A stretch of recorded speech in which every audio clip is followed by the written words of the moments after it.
Welcome to the Electorate Podcast. I am your host, Ian West. On today's show, why is the Democratic Party unrelatable? Are there really 15 million missing votes? Why door knocking and rallies are not a good measure of political tides?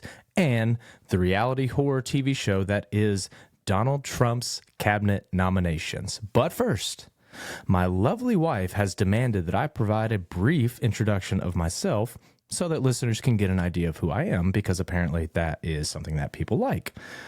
I am Ian West, a husband, a father of a daughter, and a small business owner. I am a millennial who grew up in a very conservative household, and I got interested in politics at a relatively young age.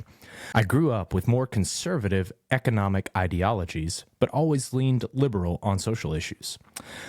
I checked out of politics for a while during the second Obama administration, feeling particularly jaded by the system, but came back in full force when Donald Trump became president.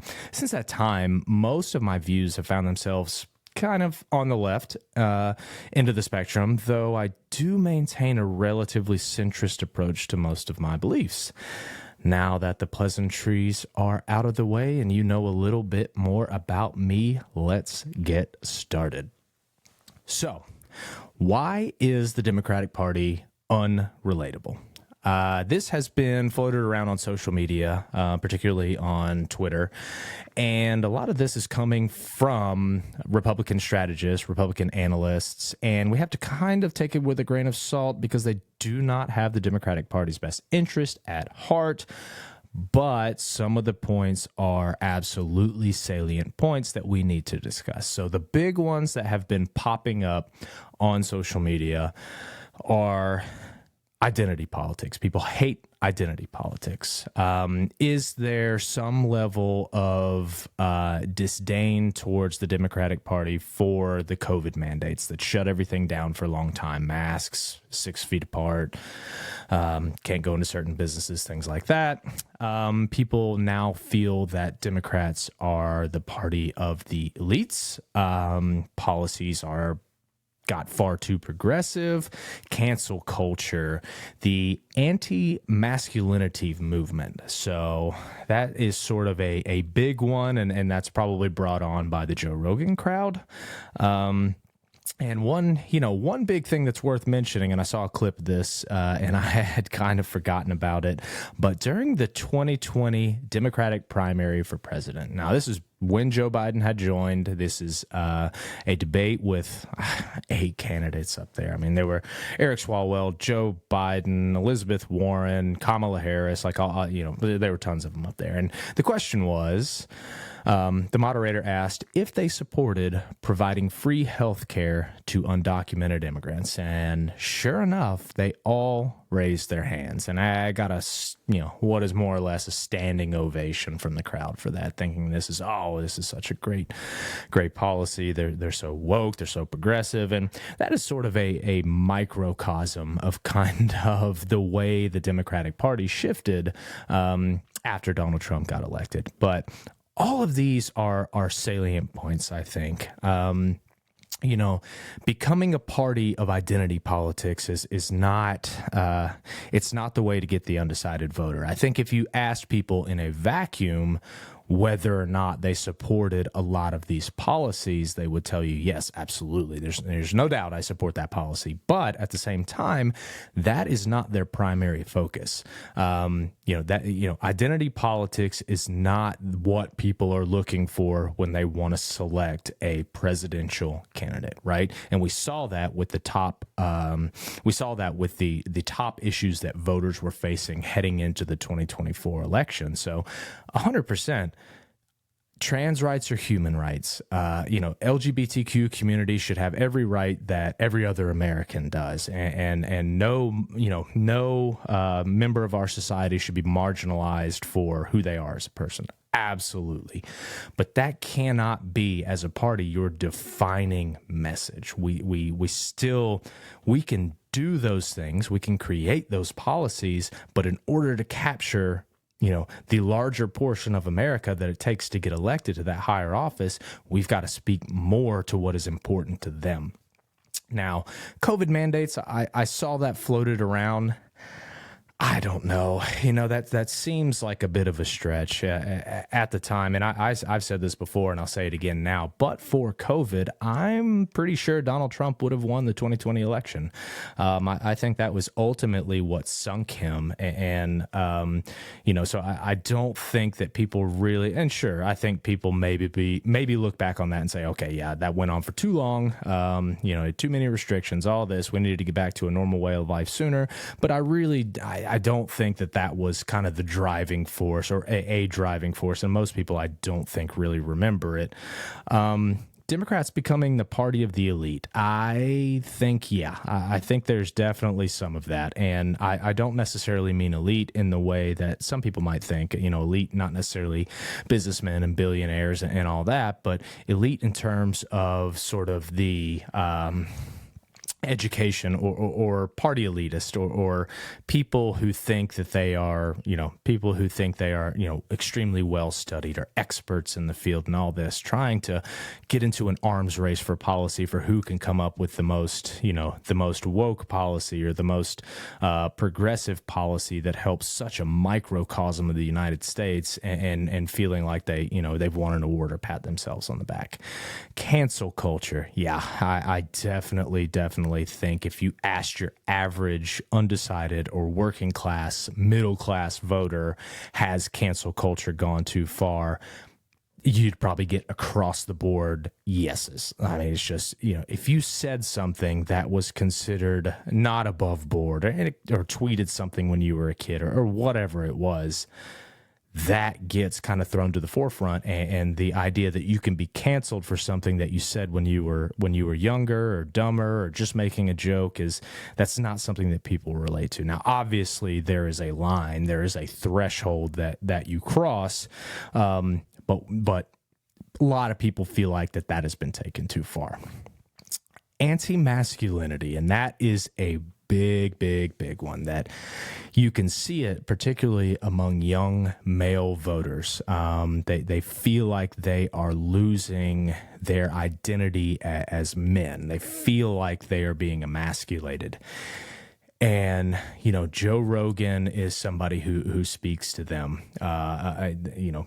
Maybe the biggest audience in the world, between podcasts, news, everything. And part of it is because, they feel like Joe Rogan speaks to that masculinity. I don't know what percentage of Joe Rogan's listeners are men, but I would imagine it is extremely high. I would imagine it's way up there. And they feel like they can go there and listen to this dude talk oftentimes, most of the time, I guess, to other dudes, and they can bro out and feel like they belong. And Democrats have not done a very good job of telling men they can be men. And, it's not like they tell you not to be a guy, not to be yourself or anything like that, but it almost does feel like, from a voter's perspective, that being a man is sort of a negative thing. And we've got to work on that, because if that voting class abandons you, you have no shot of winning future elections. It just can't happen. So I wanted to touch on those. I've seen those popped up a lot. Some of them I felt, some of the ones on social media that I saw, I felt were ridiculous. I didn't even include them on here. But those ones are ones that I thought were relatively salient. I thought that the point was valid between each of those, and it could be a contributing factor. And the important thing to remember is each one of those individually, of course, is not going to cause you an issue.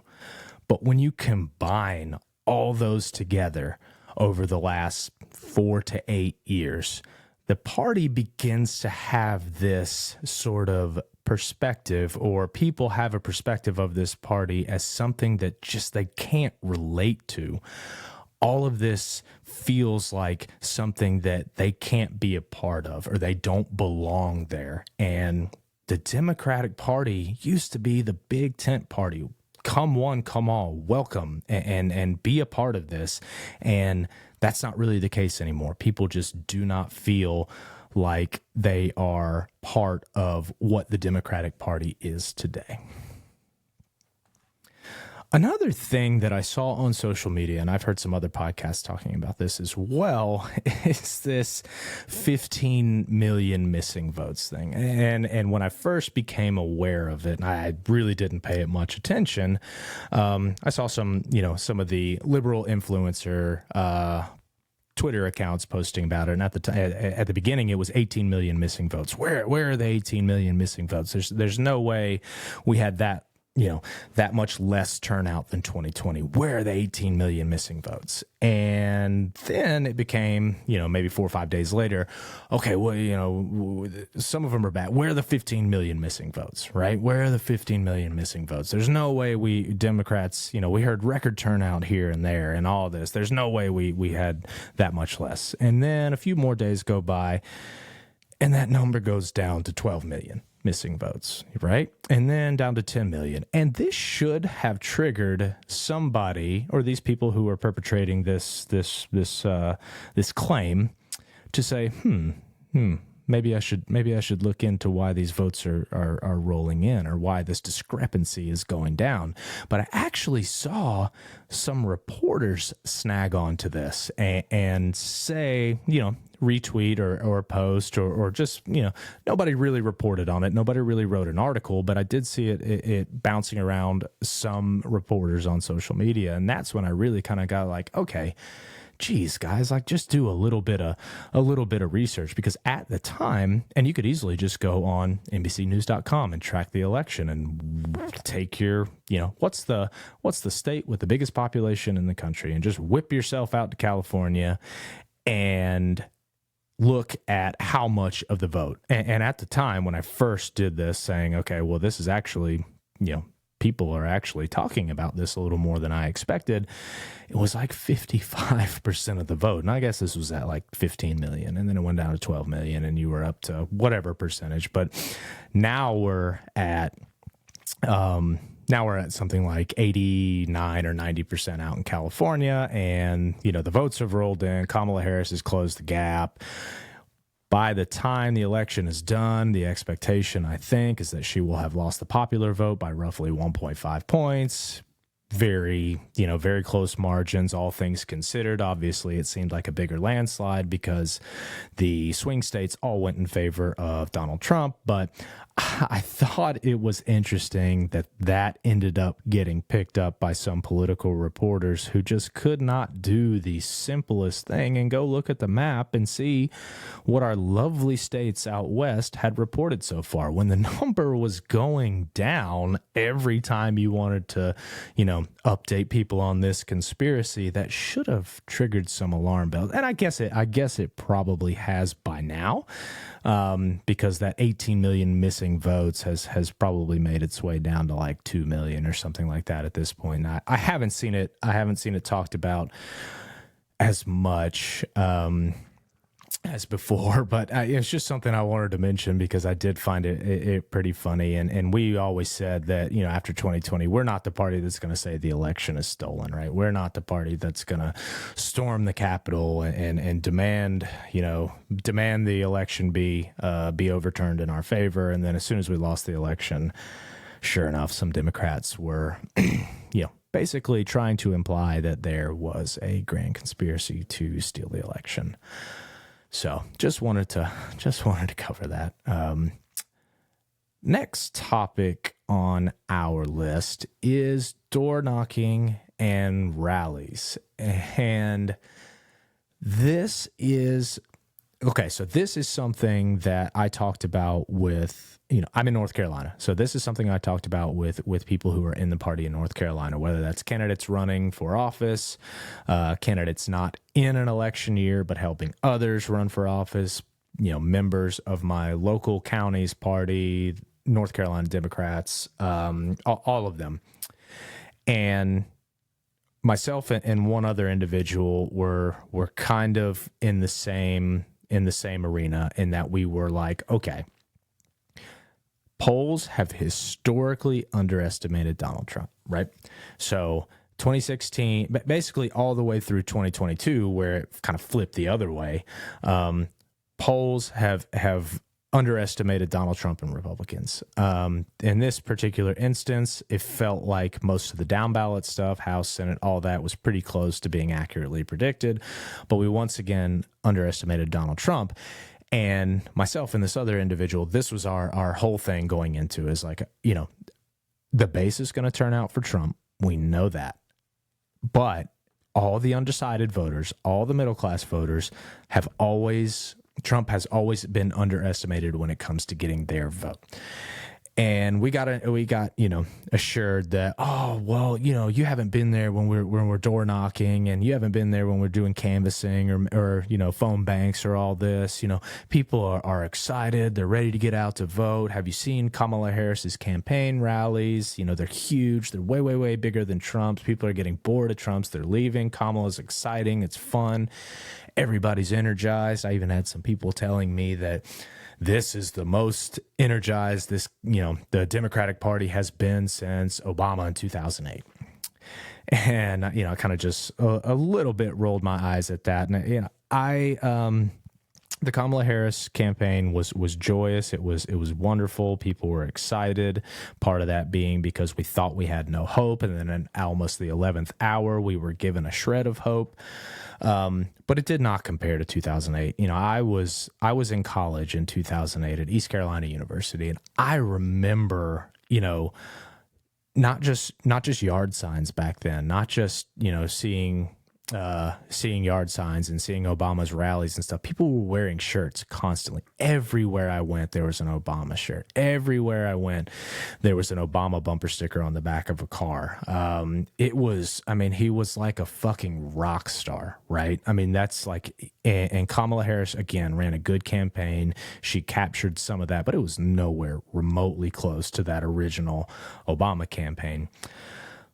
But we kept getting told that, oh, we're doing door knocking and everybody's excited to vote for Kamala Harris. And you see the rallies, and at this meeting, a bunch of Democrats turned out that weren't turning out before when Joe Biden was the candidate. And you're like, okay, that's fine, right? But those people, okay, are already predisposed to voting for the Democrat, okay? I'm not saying all of them would have, but my guess is the people that you're door knocking to, the people that you're canvassing, the people that you're phone banking, the people that are, well, certainly the people that are at these rallies, we're probably going to vote no matter what. No, it's almost certainly going to vote no matter what. And there might have been a smaller portion of that population that wasn't going to vote, but whether it's enough to really have moved the needle, I don't think so. But I think, we kept hearing about Kamala Harris's ground game, right? We kept hearing about how Donald Trump had no ground game. Here in North Carolina, he had no ground game. He had no field offices in a lot of these swing states. Arizona was one it appeared he had dumped a decent amount of resources into for the ground game. And it ended up helping him. Obviously, he won Arizona. But he won all the other swing states too. But the point, I guess, that I'm trying to make is that is not really going to tell you that that our candidate is going to win the election. Obviously, when Democrats vote, when we get out to vote, it makes a massive difference. Usually we win.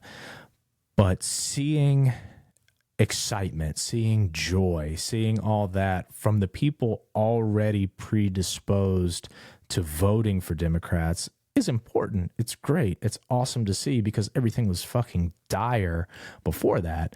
But it's not going to tell you who's going to win the election. We saw that this year in 2024.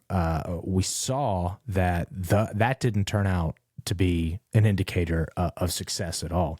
And all we heard was in all these swing states, oh man, Kamala Harris's ground game is great. Phone banking is going great. Door knocking is going great. All this stuff is all in our favor, and Donald Trump just doesn't have it. And then we get out and vote, and the election comes and goes. And not only does Kamala Harris lose the Electoral College, she loses the popular vote. That's not something that anybody expected at all. So it's an important thing to remember going forward that the landscape has changed. Door knocking, canvassing, rallies are all, good ways to generate content, but shifting that over to, the social media landscape or online or wherever, that is going to be the more important tell on how successful those efforts are being. And I think Democrats really need to learn that. Of course, the ground game helps. I mean, you look at where Joe Biden was in terms of polling, and we've seen the report recently that says they had internal polling that showed Donald Trump, back when Biden was the nominee, Biden had internal polling that showed Donald Trump was going to win 400 electoral votes, right? And he just kept plugging along. And we can beat that dead horse, but we'll move on from that. So Kamala Harris made quite a few gains over the preceding 100+ days that she had to campaign. But using excitement among already, registered Democrats or people who had voted Democrat a few times, it's not a tell for election success. It's just not. So just wanted to kind of go over that. That's an experience that I personally had. And, unfortunately that turned out to be true. But it is what it is. We've just got to learn from these mistakes that we made. And it's not like, we lost by a crazy amount. And part of that can at least be chalked up to just having a shortened campaign, of course. But it's important that we put ourselves in the best position every time. And just because, if we had 6 months to campaign instead of 100 days, we would have maybe been closer. We would have won a couple swing states. That's true, but we still want to be better. We still want to be better than that, right? We don't want it to be close. We don't want to have this sort of thing happen again, because the polling is just not going to tell us the correct information. So lastly, unfortunately, we are going to go over a list of Trump's nominees so far. Okay. And day one, it started out and you're like, okay, not too bad. Stephen Miller, not great, but not too bad. Day two, it was like, okay, this is a little more of what I expected. Day three went off the fucking rails. Okay. I mean, I guess we still expected it, and this is what we told people was going to happen. You're going to get batshit fucking crazy nominees who Trump wants in his cabinet. Like, it's going to happen, and sure as shit, it did. So here we are. First and foremost, Susie Wiles, White House Chief of Staff. Okay, fine. She's been running his campaign. She's been the one that's, tries to keep him as on message as you can keep Trump, tries to keep him wrangled in. Very successful campaign. She is she's good at what she does. She has worked all three of his campaigns.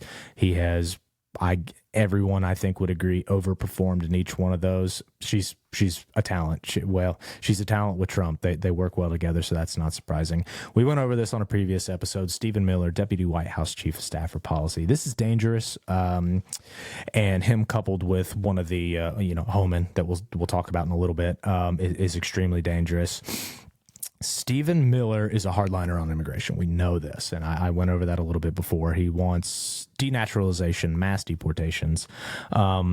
But he also, and this is something I didn't cover last time, Stephen Miller also wants to basically militarize the National Guard for individual states. So his plan is to create basically a red state army of National Guardsmen. He wants 150,000 to 200,000 National Guard members to go wrangle up and round up any immigrant, illegal or not. I would guess any immigrant. He wants to wrangle them up and send them back to where they came from, right? And he wants to do this by going to Republican governors who, my guess is, will bow down and kiss the ring to Trump and offer their National Guard up. And he's expecting that blue state governors will refuse this request. And I think he's probably right there. They will refuse.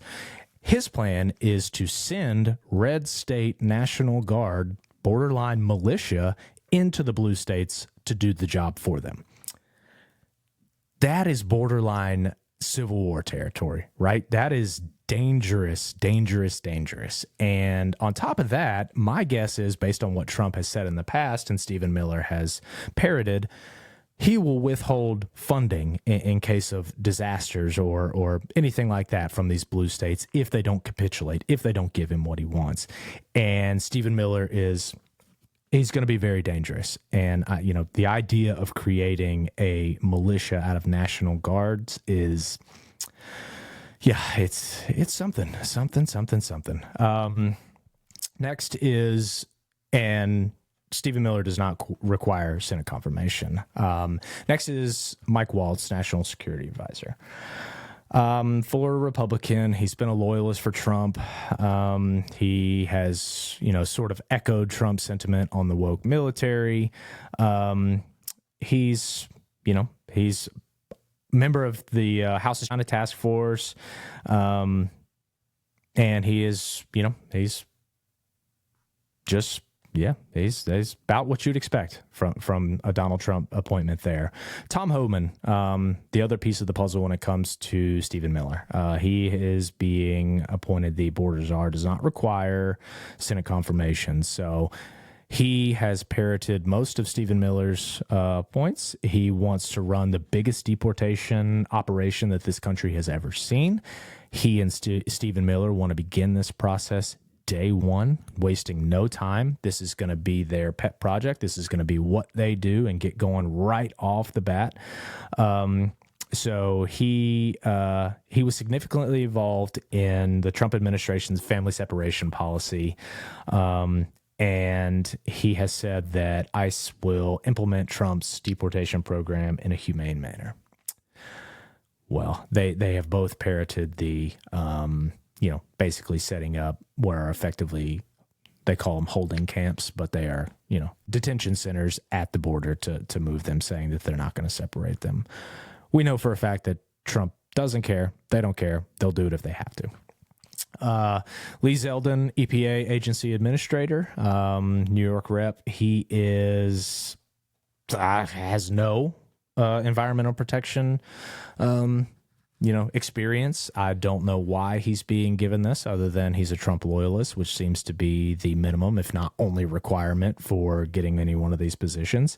He has openly criticized some of Joe Biden's climate policies, and he's very against the Paris Climate Accord. I'm certain that Trump will try to back us out of that. Next is, and that does require Senate confirmation. Next is Elise Stefanik, another one out of New York. No diplomatic experience from what I can gather. Very pro-Israel, vocally pro-Israel. She has criticized the UN over opposition to Israel's, movements over there. So again, loyalist, I guess that's all it takes. Mike Huckabee, U.S. ambassador to Israel, very pro-Israel. So again, loyalist, makes sense. Both the last two require Senate confirmation. Stephen Witkoff, special envoy to the Middle East. Again, not a ton of experience there, but another Trump loyalist, does not require Senate confirmation. John Ratcliffe, CIA director. He has not a terrible record. He's been accused of politicizing the national intelligence during his time as the DNI. If it's requires Senate confirmation, yes. Pete Hegseth, defense secretary. This is one that, from an experience standpoint, okay. From an extremist standpoint, holy fucking shit, right? This guy is something. He has a very extreme record. I do know that he falsely claimed that Democrats created various COVID variants for political purposes, I guess, to scare people and try to maintain power. Never mind that these were global. But yeah, we got together with all the political leaders, the Democrat Party, just by themselves, got together with all the political leaders to create variants and put them out all over the world, and everybody kept quiet and all that. So Hegseth is dangerous. He's going to be a problem. He does require Senate confirmation. I don't imagine too many will oppose that. Next is Kristi Noem, Homeland Security Secretary. Yeah, I mean, no experience at all. She's governor of South Dakota, right? You know, she's stood up there and played Ave Maria 100 times and let Trump, you know, sway at that one rally. She has agreed with his hardline stance on immigration publicly, but outside of that, does she have any experience? Absolutely not. Dan Scavino, Deputy White House Chief of Staff. He's been a political advisor of Trump's for a long time. This one makes sense. I think he's known Trump since 80s or 90s or some shit. So anyway, he's, about what you'd expect. Marco Rubio, Secretary of State. This one's a little interesting, and it's well documented the disagreements, the public disagreements that Trump and Rubio have had. They backed when they ran against each other, and in 2015 I saw a tweet that Donald Trump had put out. I wouldn't pick Marco Rubio to run my smallest company or some shit like that. And now, sure enough, nominated for Secretary of State. That one requires Senate confirmation. Another one I don't think that will come up against much scrutiny.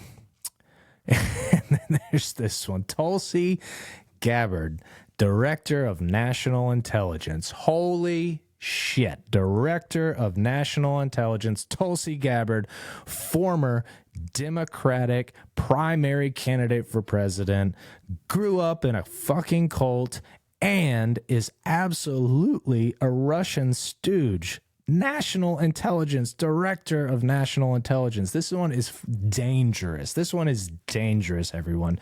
This is a problem, okay? She has no business being in this position. This is it's just crazy. I mean, it is obvious from Tulsi Gabbard's career trajectory. She is for sale to the highest bidder, and if that highest bidder is Russia, that's who she's for sale to, okay? This is bad. This is bad. And lastly,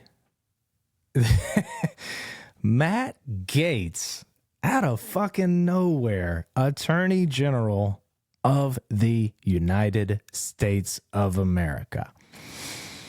Holy shit. Okay, so this one is already getting Republican blowback. This one is already getting Senate GOP members saying absolutely not. Susan Collins has already said no thank you, but in what I would imagine will be typical Susan Collins form, if this goes to a vote and she happens to be maybe the deciding vote, it was so painful, but I just had to do it. I just had to do it. So Matt fucking Gaetz, this one surprised me.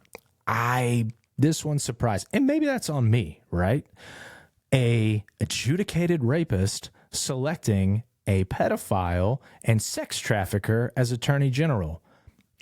Maybe I should have seen that one coming. Why do I keep letting this happen? Why do I keep letting myself get surprised here? So there is the report that the House ethics investigation over the allegations of sexual misconduct might get leaked by the Miami Herald soon. Matt Gaetz has immediately left his position and is stepping down in hopes that won't get that his removal from the U.S. House will mean that document does not get unsealed, or it won't continue forward. Hopefully it does. Hopefully it does.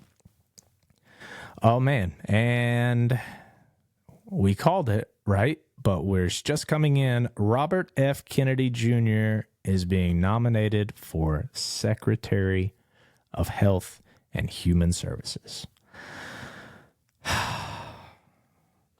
Robert F. Kennedy Jr. is an anti-vaxxer. Well, he says he's not an anti-vaxxer. He just opposes every vaccine in the world because it causes autism and other issues.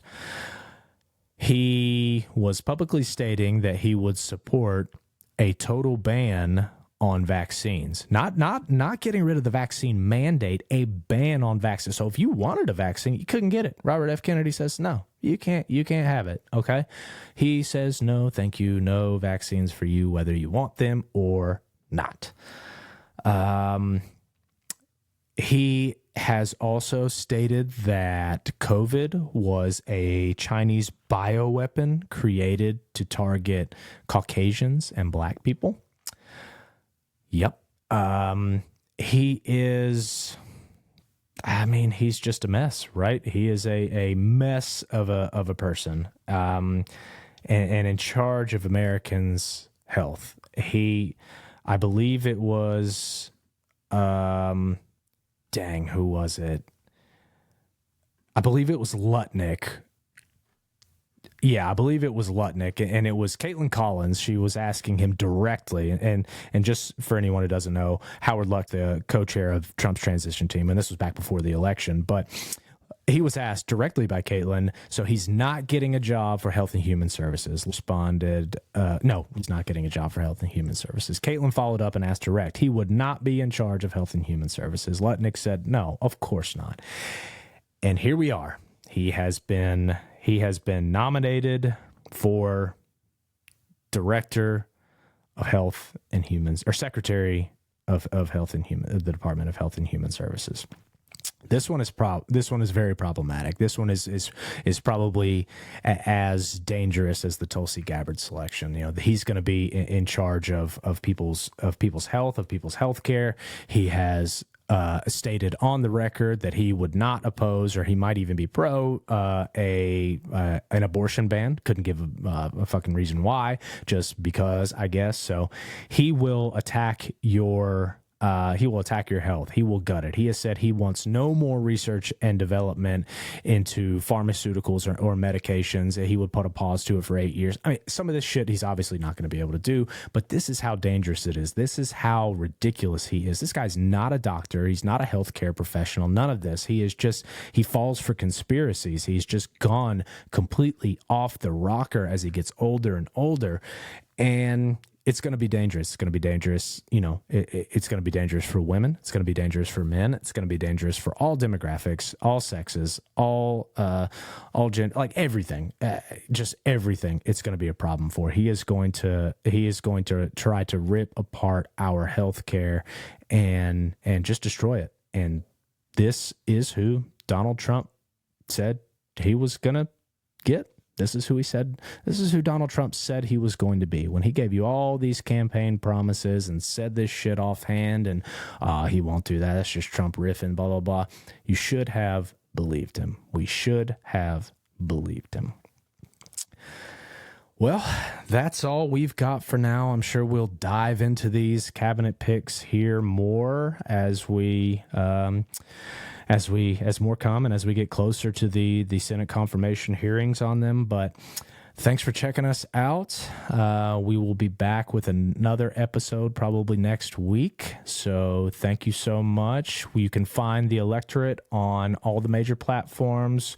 Website coming soon. We've got Instagram, YouTube, Spotify, Apple, Amazon, all those good ones. So check us out, give us a follow, and we'll see you guys next time. Later.